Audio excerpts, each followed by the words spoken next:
What's up guys, it's your favorite Kiwi coach. Welcome to another video in this new video series where we highlight our student before and afters, show you how we change their golf swings. Let's go do this thing. So welcome back to the channel guys. If you guys are new here to Kiwi Golf Japan, we do a bunch of videos like this every single week. So what you gotta go do is you gotta go down there, hit that little red subscribe button, hit the little bell notification while you're down there as well. Like, comment, share, all that good stuff. Let's hop into this video. It's gonna be a good one. Alright guys, so in this video we're taking a look at a student, an Osaka student, and we're filming this at Golf Labo Nagahori. So this student is a Golf Labo member. If you guys are a Golf Labo member, make sure to check out our lessons in Osaka. You guys get a pretty heavily discounted rate, but let's go hop in and talk about what we did differently with this player.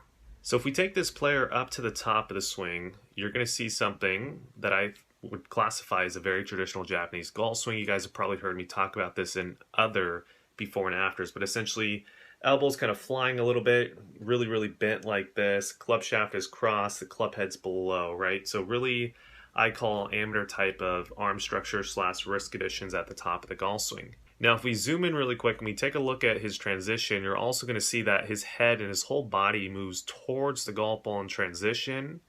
We see the handle kind of working out and pulling down like this. Kind of that over-the-top classic look. Club shaft is really steep relative to the ball target line.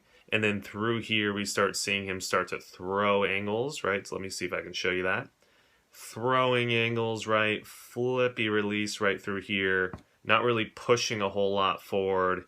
And then on the way through, really struggling with his balance, kind of moving back and forth. So this player came to us really struggling with inconsistencies, with strike, with curvature. What we had to do was get him a lot more consistent. So let's show you the first part, what we did with the after swing. All right, so with the after swing, this swing was taken probably about a month later. This was lesson number 2, I believe. If we take him up to the top of the swing, you're going to see a huge difference with the top of swing position.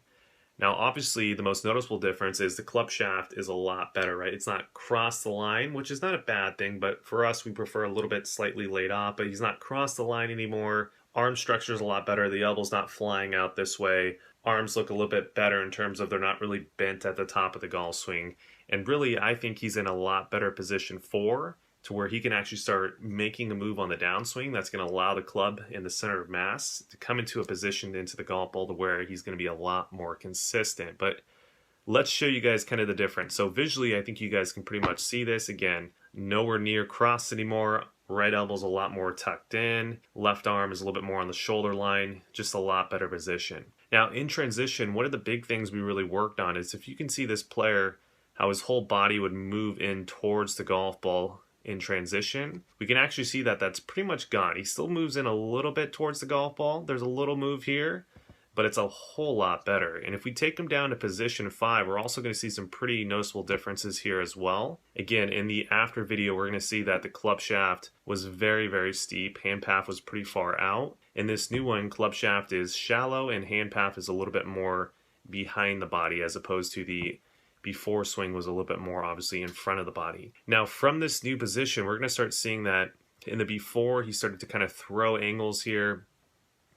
When we get him down to position 6, he's actually holding on to angles a whole lot better. And then the big difference that I really like is pretty much from impact to about here, just before P8, we're seeing a whole lot better release, right? Notice how the hand path is starting to exit left and disappear out of the frame, and the club hasn't really quite flipped over. So in review with this player, the biggest thing was getting rid of this kind of top, cross the line, move into the golf ball move, get him a little bit more laid off and feel like pressure was working a little bit more back towards the heels in transition. And once we started doing this, we really started seeing that strike improved. We also started seeing that curvature was improving as well. And we're actually about to go do a tournament around with him and kind of see how he plays out on the course and takes it out there, but really excited to kind of see his progress. So what are some take-home points for a lot of you guys out there who are struggling with similar issues? How do we go about changing this player's swing? We're going to talk about the process, which a lot of you guys wanted us to talk about.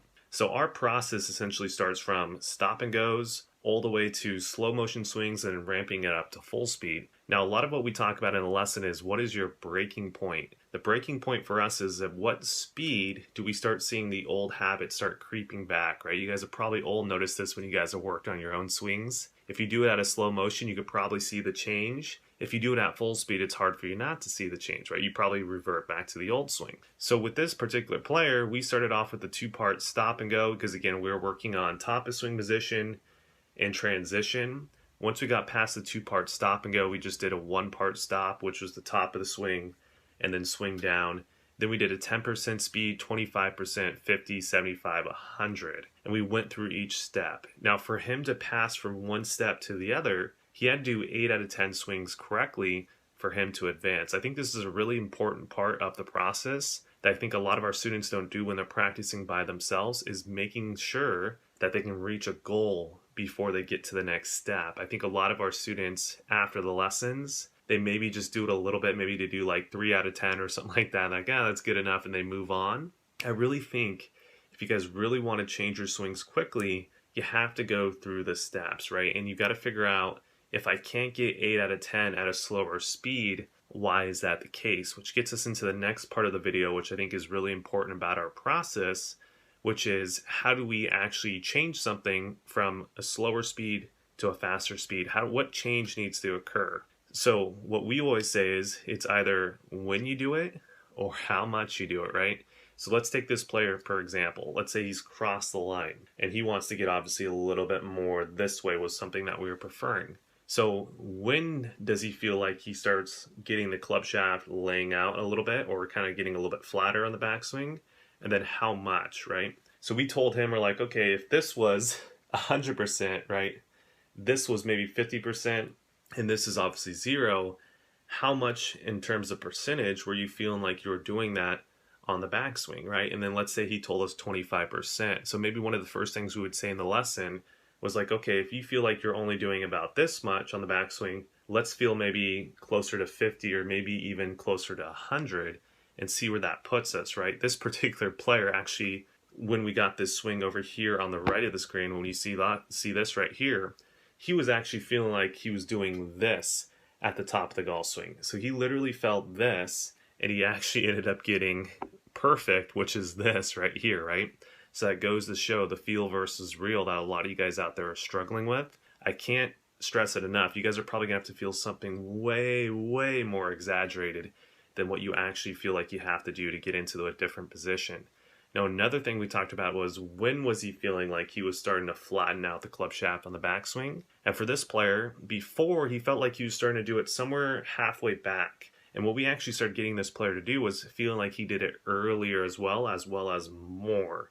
And when we combined those two together, what he actually started being able to do was, at a full speed, fast swing, he started to hit the positions. Now, there's obviously a little reroute here. We got a little steeper in transition, but all in all, this little motion compared to this motion is a huge change for this player, and we obviously saw it in terms of contact and strike and just everything in general. So if you guys want to get better and you guys want to do it yourself, you guys have to follow that process.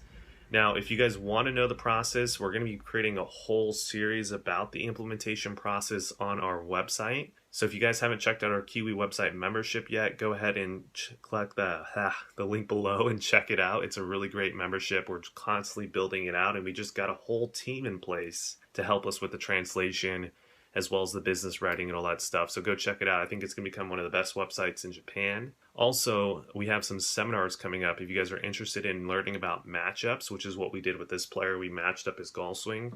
Make sure to go check it out. It's going to be at Grandage Golf Club in Nara. That's going to be December 2nd through the 6th. There'll also be a tournament. There'll be a Google form below where you guys can find out some more information as well as reserve your spot for the seminar. And lastly, make sure to check out November and December lessons. Really, we think the individual, the one-on-one lessons is where you're going to see the biggest improvements from us. I personally pride myself in, I believe, giving some of the best golf lessons in Japan in terms of one-on-one lessons. So make sure to go check that out as well. But anyways, guys, this is the end of the video. Leave a comment, like, comment, share, all that good stuff. Subscribe to the channel, and I'll see you guys next time.